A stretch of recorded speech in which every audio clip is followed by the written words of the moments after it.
పెసర గుమ్మడి కూర. మరి ముందుగా కావాల్సిన పదార్థాలు ఏంటో చూసేద్దాం. పెసర గుమ్మడి కూర తయారు చేసుకోవడానికి కావాల్సిన పదార్థాలు: కొబ్బరి ముక్కలు 1 కప్పు, జీలకర్ర 1 టేబుల్ స్పూన్, నూనె 2 టేబుల్ స్పూన్లు, ఆవాలు 1/2 టేబుల్ స్పూన్, పచ్చిమిర్చి 4, కరివేపాకు కొద్దిగా, ఉల్లికాడలు 1 కప్పు, అల్లం పచ్చిమిర్చి పేస్ట్ 2 టేబుల్ స్పూన్లు, పసుపు 1/2 టేబుల్ స్పూన్, గుమ్మడికాయ ముక్కలు 1 కప్పు, నానబెట్టుకున్న పెసరపప్పు 1 కప్పు, ఉప్పు తగినంత, కొత్తిమీర కొద్దిగా, వెన్న 1 టేబుల్ స్పూన్. పెసర గుమ్మడి కూర తయారు చేసుకోవడానికి కావాల్సిన పదార్థాలన్నీ కూడా రెడీగా ఉన్నాయి. సో ఇక్కడ మనకు పెసర గుమ్మడి కూర అంటే ఏంటి? పెసరపప్పు, గుమ్మడికాయ. ఇదిగోండి. సో చక్కగా పెసరపప్పును కూడా మనం నానబెట్టేసుకున్నాము. ఆ తర్వాత గుమ్మడికాయ ముక్కల్ని ఇలా మనకు తొక్క తీసి నీట్గా కట్ చేసుకొని పెట్టుకున్నాం. కొబ్బరి ముక్కలు తీసుకున్నాం. ఓకే. సో ఇదేంటంటే మనకి గుమ్మడికాయ అంటేనే మనకు చక్కగా చలువ చేసేటువంటి ఒక చక్కటి పదార్థం. మనకి పిల్లలకు కూడా చిన్నప్పుడు గుమ్మడికాయ ప్యూరీ లాగా పెడుతూ ఉంటాం, ఉడికించి పెడుతూ ఉంటాము, దాంతో స్వీట్ చేస్తూ ఉంటాము. సో బేసిక్గా ఫైబర్ ఎక్కువగా ఉంటుంది, నీరు శాతం ఎక్కువగా ఉంటుంది, ఒంట్లో వేడిని తగ్గిస్తుంది. అందుకే వేడి అంటే మనకి ఎప్పుడైతే వాటర్ కంటెంట్ ఎక్కువగా ఉంటుందో చర్మ సౌందర్యానికి చాలా బాగా మేలు చేస్తుంది. సో యాంటీ ఆక్సిడెంట్స్ ఎక్కువగా ఉంటాయి, ప్యూరిఫికేషన్ ఎక్కువగా ఉంటుంది. అంటే మన ఒంట్లో చెడు మలినాలు ఏమైనా ఉంటే అలా మనకు తరిమి కొట్టే విషయంలో బేసిక్గా వాటర్ కంటెంట్ ఎక్కువగా ఉన్నటువంటి పదార్థాలు ఉపయోగపడుతూ ఉంటాయి. సో అలాగే ఇన్ జనరల్గా కూడా మనకు హెల్త్కి చాలా మంచిది, very very easy to digest. And అలాగే దాంతో కాంబినేషన్లో మనం పెసరపప్పు ఉపయోగిస్తున్నాం. సో పెసరపప్పు కూడా చాలా చలువ చేసేదే. సో మనకి ముఖ్యంగా వేసవి కాలంలో ఈ వంట చాలా చాలా హెల్ప్ చేస్తుంది అనమాట. కొంతమందికి వేడి ఎక్కువ చేస్తుంది కదా. సో అలాంటి టైంలో మనకు చాలా బాగా హెల్ప్ చేస్తుంది.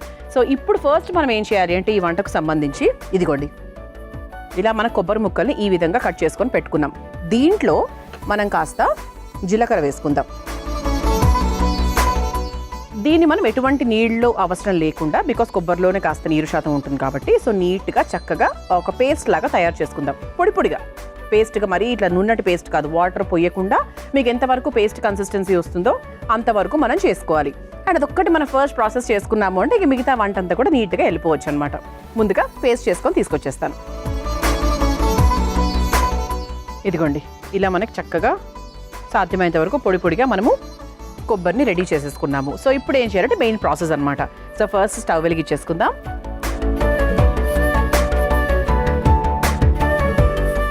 సో దీన్ని మనము వెన్నతో మొదలు పెడుతున్నాం.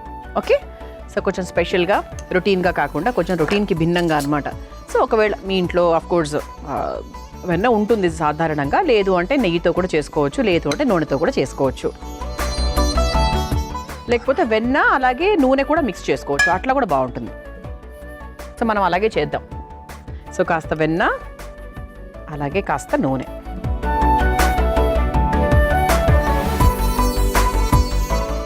మనకు లైట్గా వెన్న కరిగిన తర్వాత మనం ఏమేమి వేసుకోవాలో వేసుకోవచ్చు. ఇక్కడి నుంచి మన కూర ప్రాసెస్ అండి.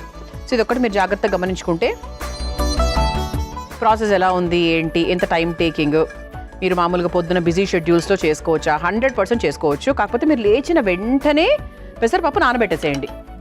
ఓకే. సో అప్పుడు ఏంటి అంటే మీకు చాలా ఈజీగా ప్రాసెస్ అయిపోతుంది. ఇదనే కాదు, ఎప్పుడైనా కూడా మీరు పప్పులతో వంటలు చేసేటప్పుడు గంట పాటు ముందే మీరు లేచిన వెంటనే ఫస్ట్ పని చేసేసేయండి. చేసిన తర్వాత మీరు అదర్ ప్రాసెస్లో కట్టింగ్ ఇవన్నీ మొదలు పెట్టేసుకుంటే మీకు అప్పటికి మీకు అది పూర్తి అయిపోతుంది అనమాట. సో అదొక్కటి చేసుకుంటే మీకు వంట ప్రాసెస్ ఈజీ. ఓకే. సో ఇది కొంచెం మనకి వెన్న కరిగింది కదా. ఇప్పుడు ఇందులో ఆవాలు వేసుకుందాం. అలాగే కాస్త జీలకర్ర,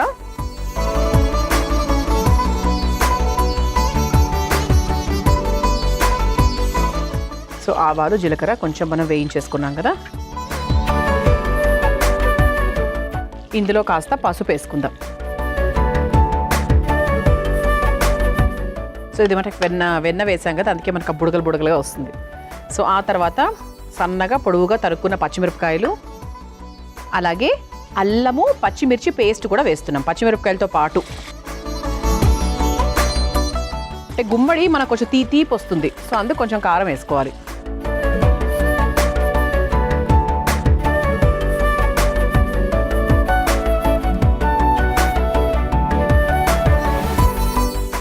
సో ఇలా చక్కగా అంటే అల్లం పచ్చిమిర్చి పేస్ట్ వేగుతుంటే సూపర్ వస్తుందండి స్మెల్. నిజంగా అల్లం ఘాట్ అయితే భలే వస్తుంది. ఆ తర్వాత ఇందులో కాస్త కరివేపాకు కూడా వేసుకుందాం.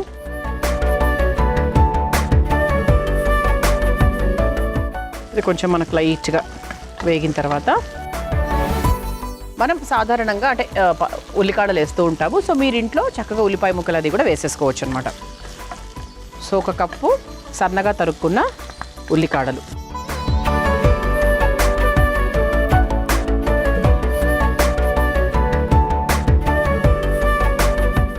ఇలా చక్కగా వేయించేసుకున్నాము. సో ఇప్పుడు ఏంటి అంటే ఇదిగోండి, గుమ్మడికాయ ముక్కల్ని కొంచెం మరీ చిన్నగా కాకుండా ఈ సైజులో మనం కట్ చేసుకున్నాం. సో దీన్ని మనం ఇందులోకి యాడ్ చేసుకుందాం. గుమ్మడి చాలా ఫాస్ట్గా ఉడుకుతుంది, పెద్ద టైం కూడా ఏమీ పట్టదు దీనికి. అఫ్కోర్స్ మనం వాటర్ పోద్దాము, బట్ అయినా కూడా కొంచెం ఫాస్ట్గానే అయిపోతుంది. సో మీకు అందుకే చెప్పాను కదా, ఇది ఫాస్ట్గా అయిపోతుంది.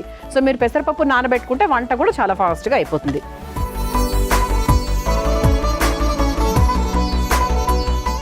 సో దీంతో పాటు మనం కాస్త పెసరపప్పు కూడా వేసుకుందాం.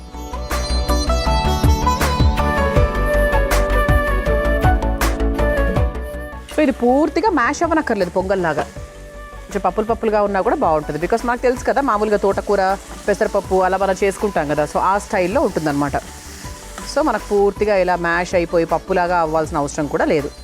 సో ఇందులో మనం కాస్త ఉప్పు వేసేసుకుందాం. ఉప్పు వేసుకొని ఒకసారి బాగా మిక్స్ చేసుకొని కొంచెం వాటర్ యాడ్ చేసుకుందాం. వాటర్ యాడ్ చేసుకుని ఒక్క 10 నిమిషాల పాటు వదిలేసామనుకోండి, ఆహా భలే ఉంటుందన్నమాట.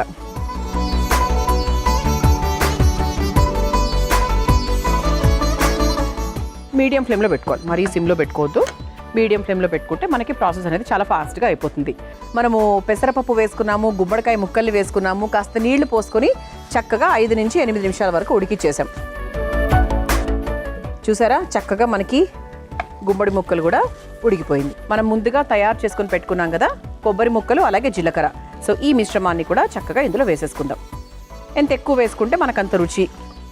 సో మీరు పచ్చిమిరపకాయలు ఎక్కువ వేసుకున్నా పర్వాలేదు, గుమ్మడి యొక్క తీపి అలాగే ఈ కొబ్బరి యొక్క తీపి కలుస్తుంది కాబట్టి మీకు అసలు నార్మల్ అయిపోతుంది అనమాట. పెద్ద మీకు కారం కారంగా అట్లా ఏమీ ఉండదు. సో చక్కగా ముద్ద కూరలాగా భలే ఉందండి అసలు.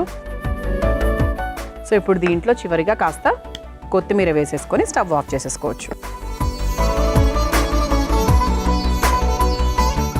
సో మనం వేసిన కొబ్బరి పొడి అలాగే కొత్తిమీర ఇవన్నీ కూడా నీట్గా మిక్స్ చేసేసుకొని ఒక 1 మినిట్ ఇలా వదిలేసామంటే మన కూర పూర్తయిపోయినట్టే. సో ఇది నిజంగా అండి దేనికైనా, చపాతీకి, జొన్న రొట్టెకు, దేనికైనా కూడా చాలా చాలా బాగుంటుంది. సో వెరీ వెరీ టేస్టీ అనమాట. సో 100% మీ అందరూ కూడా ట్రై చేయండి. ఓకే, ఇక స్టవ్ ఆఫ్ చేసేసానండి. సర్వింగ్ బౌల్ కూడా రెడీగా ఉంది, సర్వ్ చేసేసుకుందాం.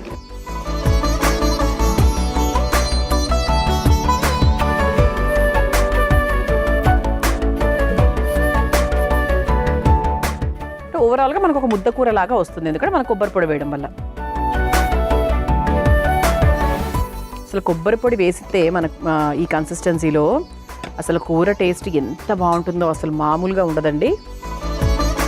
సో మన ప్లేట్ కూడా అందంగా ఉంది, వంట కూడా అందంగా ఉంది.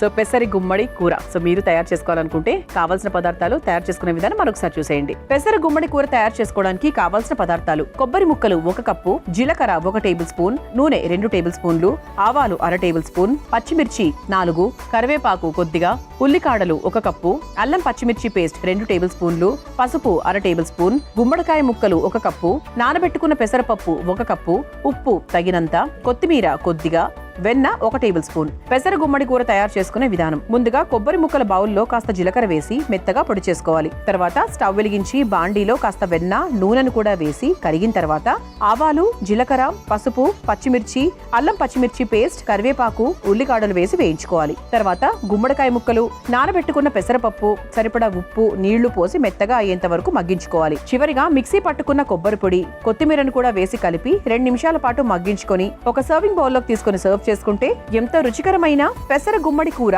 రెడీ.